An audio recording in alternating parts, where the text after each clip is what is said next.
The species began collaborating on cosmic skill projects. Humans contributed adaptability and creative thinking. Silicon beings contributed mathematical precision and computational power. Energy entities contributed understanding of fundamental physics. Insectoid minds contributed collective problem-solving capability. Together, we achieved things that no single species could accomplish alone. The Void Architects revealed the Great Library, a structure containing the recorded history of every transcendent civilization to ever exist. Thousands of species, billions of years of cosmic history, all preserved in quantum storage. Humanity accessed this immense knowledge. We learned from civilizations that rose and fell. We understood that transcendence wasn't a destination, but an ongoing journey. And something profound happened. Humanity realized that the greatest gift we could give the cosmos was to mentor younger species who were undergoing their own tests from the Void Architects. We became teachers. We shared knowledge with emerging civilizations. We provided guidance. We became part of the eternal cycle of transcendence that spans the galaxy. The transcendent species began forming a collective consciousness, not through loss of individuality, but through shared understanding and common purpose. Humans, silicon beings, energy entities, insectoid minds, and countless other species communicated through quantum networks in real time. Decisions that affected billions of beings were made through consensus rather than conflict. It was unity without uniformity, cooperation without domination.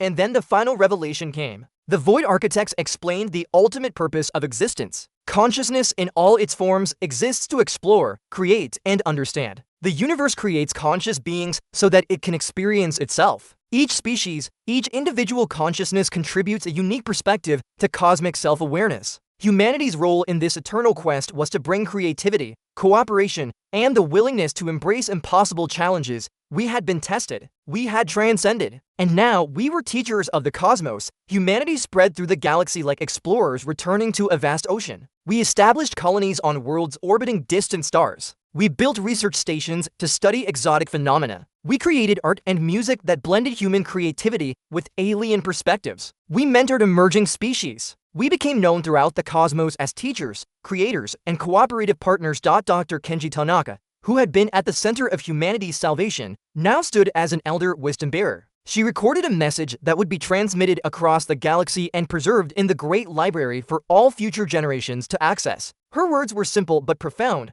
We were once where you are, trapped, desperate, facing annihilation. But we chose to believe that cooperation could overcome impossible odds. We chose to embrace challenges as opportunities rather than defeats. And we transcended. You can too. The universe believes in you. Reach for the impossible. Achieve transcendence. That message echoed across the cosmos. Countless emerging species facing their own tests heard those words. And many of them found the courage to try, to cooperate, to believe in the impossible. The eternal cycle continued. The universe tested its emerging consciousness. Species rose to transcendence or fell to stagnation. But those who transcended joined the collective community of conscious beings shaping the cosmos. Now, centuries after that first encounter with the Void Architects, humanity has become something unimaginable to our ancestors. We exist in multiple forms. Some of us have chosen to upload our consciousness into quantum networks, existing as pure information, exploring higher dimensional space. Some of us have merged with advanced technology, becoming cyborg explorers of the most hostile environments. Some of us remain biological, thriving on worlds light years from Earth, but all of us remain connected through our shared purpose to explore, to create, to cooperate, and to help other species achieve transcendence. The solar system that was once our entire universe is now just one of thousands of human settlements. Earth is preserved as a monument and a museum of our origins. We visit it to remember where we came from, but we no longer live there. We live among the stars. New generations of humans have been born in orbiting cities and on alien worlds. They don't remember Earth except from history lessons. They were born among the stars. Their perspective is fundamentally different from ours. To them, the cosmos isn't something to explore. It's home. And that perspective is invaluable to the community of transcendent species.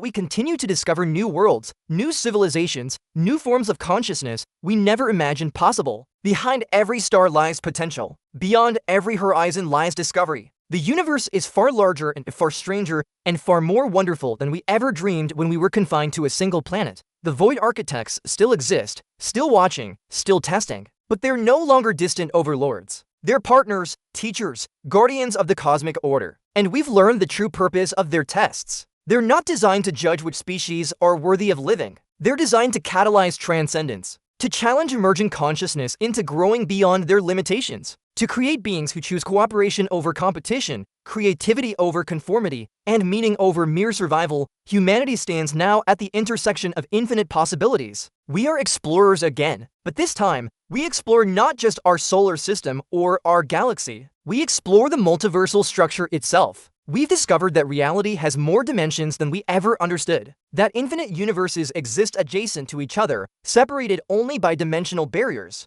that consciousness can transcend physical dimensions entirely, and sometimes, on quiet evenings in human settlements throughout the galaxy, people gather and look up at the stars. They remember the terror of those 30 days when our survival hung in the balance. They remember the moment when humanity chose to cooperate toward the impossible. They remember the transcendence that followed, and they understand something fundamental. The greatest strength any species can possess isn't weapons or power or technological superiority. It's the willingness to believe that impossible challenges can be overcome through cooperation, creativity, and the refusal to accept defeat. It's the understanding that consciousness, in all its forms, is sacred, that cooperation transcends biology and physics and dimension, that the universe itself wants us to succeed because our success is the universe experiencing itself at its highest potential. This is the legacy humanity carries into infinity, not as conquerors, not as rulers, but as explorers, teachers, and partners in the eternal quest for understanding and creation. We were once trapped on a single world. We were once facing extinction, but we chose to transcend. And in transcending, we helped countless other species transcend with us. The cosmos is infinite. The possibilities are infinite. And humanity, born on a small blue world orbiting an average star, has found our place among the infinite wonders of existence. We have become something our ancestors could never have imagined. We have become what the universe needed us to become: architects of cooperation, teachers of transcendence, explorers of infinity. And the adventure continues forever into the infinite cosmos, spreading understanding and consciousness and the knowledge that with cooperation, creativity, and courage, any challenge can be overcome. Any impossible goal can be achieved. Any species can transcend their limitations and become something greater than they ever dreamed. This is humanity's story. This is our gift to the cosmos, and it's only the beginning.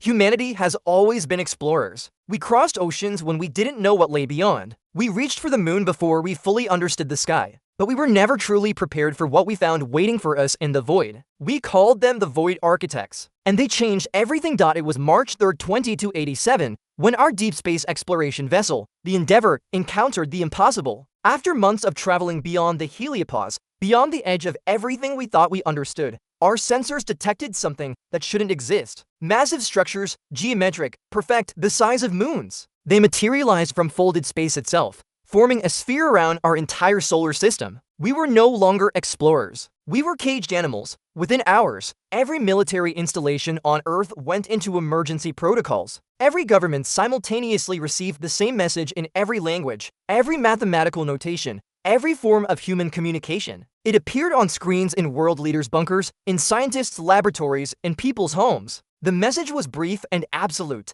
We are the Void Architects. We have sealed your solar system for observation. You have been selected for evaluation. Prove your worth to the cosmos in 30 days, or your system will be deleted and harvested for resources. No negotiations, no mercy, just logical certainty that our survival hung by a thread measured in hours and days. Scientists scrambled to understand what we were facing. Analysis of the barrier surrounding our solar system revealed technology so advanced it made our most sophisticated understanding of physics look like prehistoric cave painting. The architects could fold space. They could warp reality itself. They could do things to the fundamental forces of nature that we thought were impossible. And they didn't care about us. We weren't enemies to them. We were bacteria under a microscope. But then came the impossible demand. Through the ancient machine that the Endeavour had discovered at the edge of explored space, the architects issued their test. Humanity would have to stabilize a dying neutron star at the far edge of the solar system. A neutron star that was collapsing toward catastrophic supernova.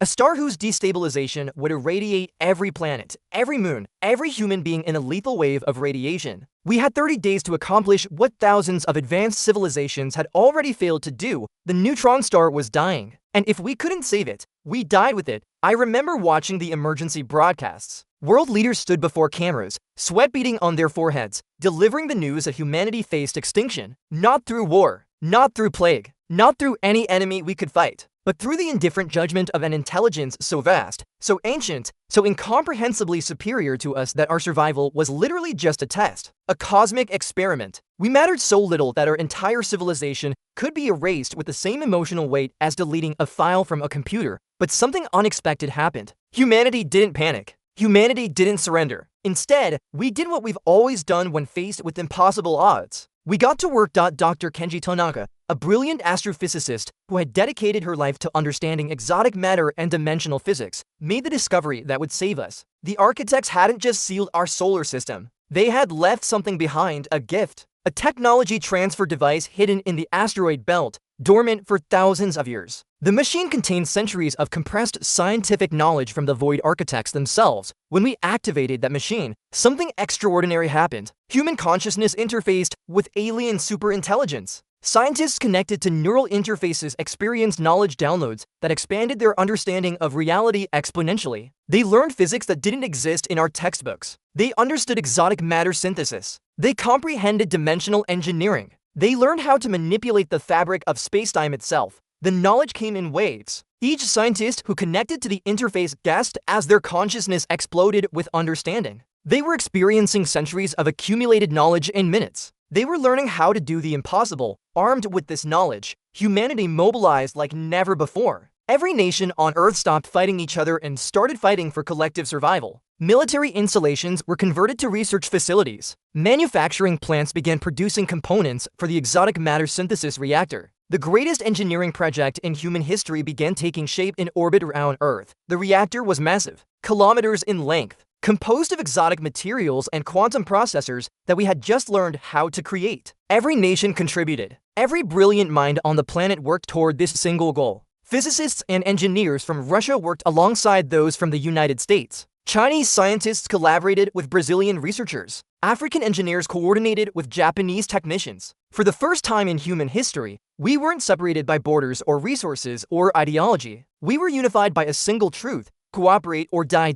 As construction continued, the deadline approached relentlessly. 20 days remaining, then 15, then 10. Scientists worked without sleep. Engineers pushed themselves beyond normal limits. The neutron star's destabilization accelerated day by day. On sensor displays, we watched as the magnetic field that held the star together deteriorated. The death spiral accelerated. We were racing against time itself. But the breakthrough came. The first batch of exotic matter was created in the reactor's initial test. Dark matter infused with quantum foam, material that shouldn't exist in normal space. But it did. We had done the impossible. We had created matter that could stabilize a dying neutron star. With the exotic matter synthesized and ready, the Genesis, humanity's greatest spacecraft, launched toward the neutron star. The ship accelerated using technology downloaded from the Void architects. It covered distances in days that should have taken months. Every human being on Earth watched as the Genesis approached its destiny. The ship reached the neutron star with 5 days to spare. The pilot positioned the vessel in stable orbit despite the star's intense gravitational field and deadly radiation. Scientists on Earth held their breath as the delivery systems activated. The exotic matter was injected into the neutron star's core using quantum field manipulation technology that we had learned from aliens we'd never met.